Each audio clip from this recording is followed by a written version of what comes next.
శ్రీకృష్ణాయ పరమాత్మనే నమః. భాగవతం మొదటి ఘట్టాల్లో భాగంగా ఈరోజు కపిలోపదేశం గురించి కొంత సంగ్రహంగా, అది ఒక పెద్ద సబ్జెక్ట్ అండి. అయినా సరే సంగ్రహంగా అసలు ఆయన ఆ కపిలుడు చాలామందికి అసలు ఇది తెలియదు. అసలు ఇంకో పెద్ద ముఖ్యమైనది ఏంటంటే, కపిలుడు భగవంతుని యొక్క అవతారం అండి. మనకు దశావతారాలే తెలుసు. భాగవతం ప్రకారం 21 అవతారాలు. అందుట్లో ఈ కపిలుడు కూడా భగవంతుడు అవతారం. ఈ కపిలోపదేశం చెప్పినప్పుడు తల్లికే ఉపదేశం చేశాడు ఆయన. ఆ తల్లికి అడిగింది, నాయనా నాకు వేదాంతం చెప్పరా అని అడిగింది తల్లి. అడవులకు ఎడతానంటే కూర్చోబెట్టి చెప్పినప్పుడు కొన్ని చోట్ల నేను అంటుంటాడండి. నేనే భగవంతుడని చెప్పాడు. భగవద్గీతలో శ్రీకృష్ణుడు ఎట్లా అయితే మధ్య మధ్య నేను అని చెప్పాడో, కపిలుడు కూడా మధ్యలో నేను అంటుంటాడు భగవంతుడి యొక్క సర్వనామంగా. అంటే ఏంటనమాట, కపిలుడు భగవదవతారము. దీంట్లో ఏమీ అనుమానం లేదు భాగవతం ప్రకారం. అటువంటి కపిలుడి గురించి ఈరోజు సంగ్రహంగా మీకు వివరిస్తాను. మన కృతయుగంలో కర్దమునుడు అనేటువంటి ఒక మహర్షి అండి. ఆయన కర్దమ ప్రజాపతి అనమాట అండి. మీకు చెప్పానేమో, ఏది పైన చెప్పినప్పుడు ఆది దంపతులు స్వయంభూమనువు శతరూప అనే దాంట్లో వాళ్ళ యొక్క కుమార్తె దేవహూతి అనేటువంటి ఆవిడ్ని ఈ కర్దముడికి ఇచ్చి పెళ్లి చేశారండి. ఈ కర్దముడికి ఇచ్చినటువంటి పరిస్థితిలో వాళ్ళకి ఇంకోటి చూడండి, వీళ్ళకి ఇట్టండి 9 మంది కుమార్తెలు పుట్టారటండి ఈ కర్దముడికి దేవహూతికి. దీంట్లో ముఖ్యమైన ఇంకో విశేషం ఏంటంటే, మనం అనుకుంటే అత్రి అనసూయాదేవి, అరుంధతీదేవి, వీళ్ళందరూ కూడా వీళ్ళ సంతానమే.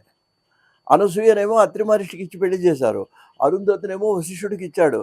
ఇట్లా మిగిలిన వాళ్ళు చాలామంది, మొత్తం 9 మంది వీళ్ళు ఉన్నారండి. ఈ సందర్భంలో ఆమె ఏమన్నదంటే, ఈయన అన్నాడు, ఇంకా కర్దముడు నేను అడవులకు ఎడతాను తపస్సు కంటే, అట్లా కాదు నాకు ఒక మగపిల్లవాడు కావాలని అడిగింది. ఆ మగపిల్లవాడు కావాలన్నప్పుడు ఆయన ఏం చేశాడంటే, సరే అలాగేనని ఒక కుమారుణ్ణి ఈవిడికి అనుగ్రహించాడు. ఆయనే సాక్షాత్తు భగవదవతారమైన కపిల మహర్షి. ఇదండి చాలా ముఖ్యమైనది, కపిల మహర్షి. ఆయన చక్కగా సాంఖ్యయోగాన్ని, భక్తి యోగాన్ని, ఇవన్నీ కూడా ఆధ్యాత్మిక విషయాలన్నీ తల్లి అంటే ఎవరు, దేవహూతి. ఈ దేవహూతికి వేదాంతం చెప్పాడండి. దీంట్లో మరి ఆయన చెప్పేటప్పుడు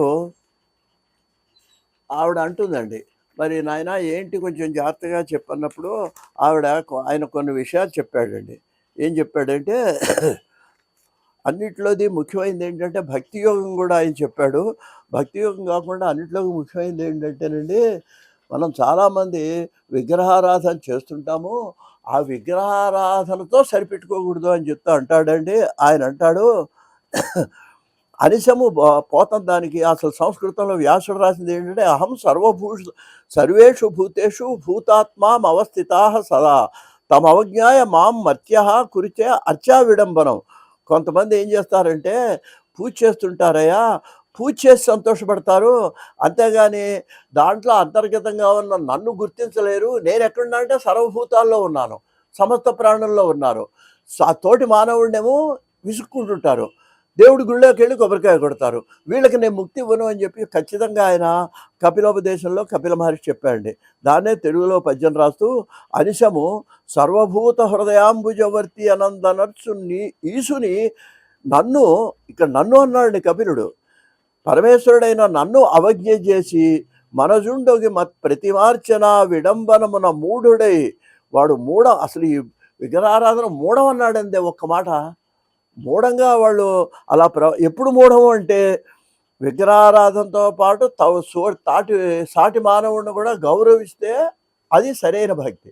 అలా లేకపోతే అది మూఢభక్తి అని చెప్పి కపిలుడు తన ఉపదేశంలో చెప్పడం జరిగింది. ఇంకా మరికొన్ని కపిలోపదేశంలో ఉన్నటువంటి విషయాలు మీకు తర్వాత భాగంలో మనవి చేస్తాను. స్వస్తి.